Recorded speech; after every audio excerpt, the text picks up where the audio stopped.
اللہ اکبر اللہ اکبر اللہ اکبر اللہ اکبر۔ بہرحال یہ مباحث ہیں اس آیت مبارکہ سے متعلق، اور میں نے آپ کے سامنے ساری بات رکھ دی۔ نہ میں کسی کا مبلغ ہوں، نہ یہ دینی مسئلہ ہے، یہ فلسفے کا مسئلہ ہے۔ اب فلسفے میں بہت سے مسائل ایسے پیدا ہو گئے، سائنس کے مسائل ہیں کہ جو کتاب و سنت یا کم سے کم حدیث کی بعض چیزوں سے ٹکراتے ہیں۔ اب اس میں آدمی غور کرے گا، سوچے گا۔ اسی طریقے سے یہ فلسفے کے مسائل ہیں جو ہمیشہ سے جن پر کام ہو رہا ہے، لیکن یہ دین جو ہے وہ شریعت اور طریقت کا نام ہے۔ حقیقت کو چھوڑ دو، حقیقت جو ہے بس ہے۔ تم سورج مکھی کے پھول بن جاؤ، تمہاری توجہ ہر وقت اپنی اس ذات جس نے تمہیں پیدا کیا ہے، حقیقت تو وہی ہے، لیکن سورج مکھی کے پھول بن جاؤ۔ لیکن اسے آپ غلط کہیں، مجھے کوئی اعتراض نہیں، لیکن یہ کہ ایک شخصیت کو میں ایسے سے واقف ہوں جو اہل حدیث بھی کٹر تھے اور صوفی بھی بڑے تھے۔ یہ جو ہمارے ہاں مشہور ہے غزنوی خاندان، مولانا عبداللہ غزنوی آئے تھے، اور وہ اپنے تصوف کی بعض آراء کی وجہ سے اور بعض اپنی اہل حدیثیت کی آراء کی وجہ سے افغانستان سے نکال دیے گئے تھے، غزنی سے نکال دیے گئے تھے، تو امرتسر میں آ کر آباد ہوئے۔ ان کی اولاد ہے یہ غزنوی خاندان۔ ان میں مولانا داؤد غزنوی رحمۃ اللہ علیہ سے میرا بڑا قرب رہا ہے۔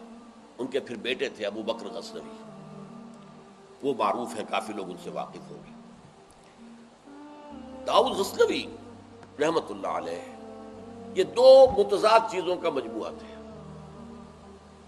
تصوف بھی اور اہل حدیثیت بھی۔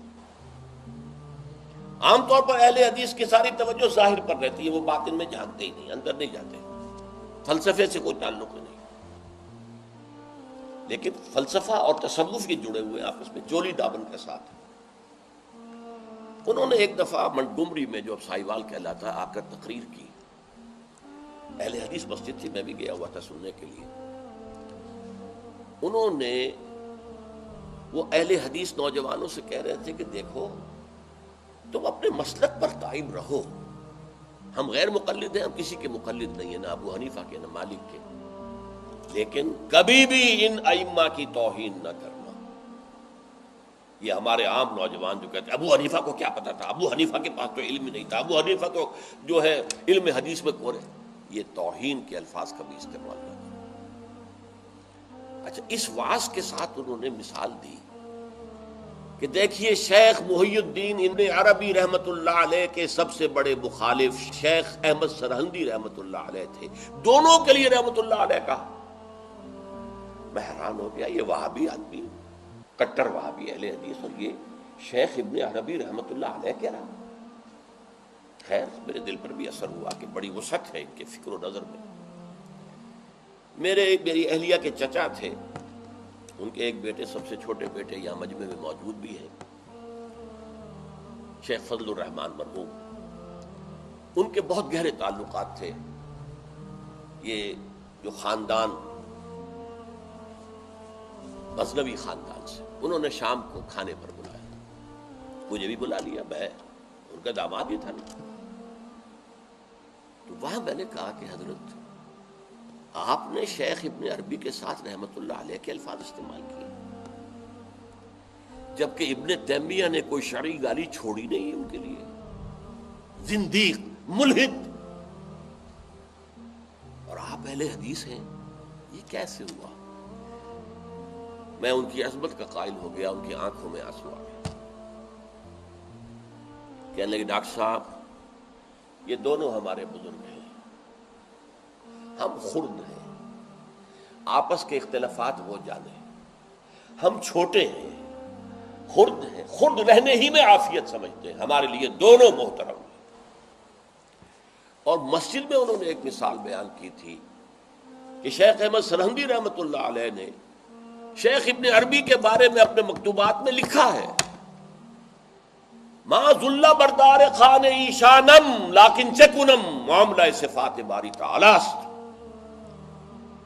کہ ہم شیخ ابن عربی کے دسترخوان کے جھوٹے ٹکڑے کھانے والوں میں سے ہیں. کون کہہ رہا ہے؟ مجدد الفسانی کہہ رہا ہے. ماں ذل بردار خان ایشانم، ان کے دسترخوان کے سوکھے چھوڑے ہوئے جھوٹے ٹکڑے کھانے والوں میں سے ہم ہیں.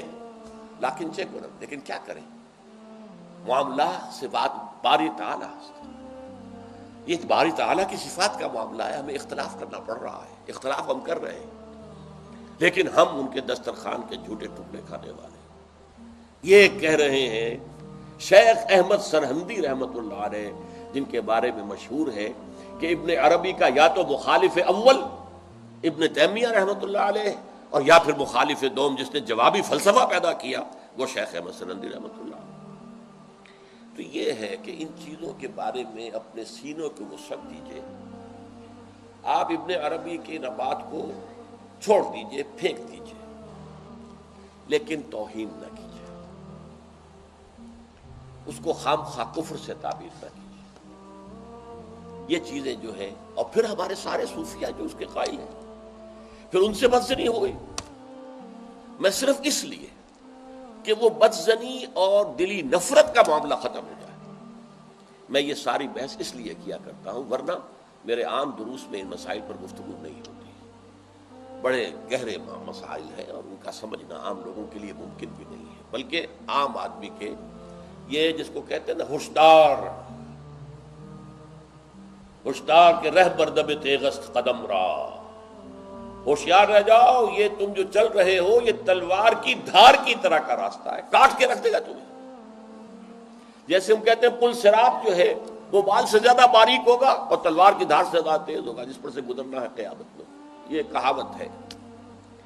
اسی طرح یہ ہماؤس یا پینتھیزم اور وحدت الوجود شیخ ابن عربی کا، یہ اس قدر قریب ایک دوسرے سے ہے کہ اس میں ادھر سے ادھر بھٹک جانا یہ بہت آسان ہے. اس سے بچنا چاہیے. پینتھیزم میں یہ کائنات حقیقی ہے اور خود خدا ہے. وحدت الوجود میں ایسنس جو ہے، وجود، وہ تو ہے بسیط کس کائنات کا اور اللہ کا.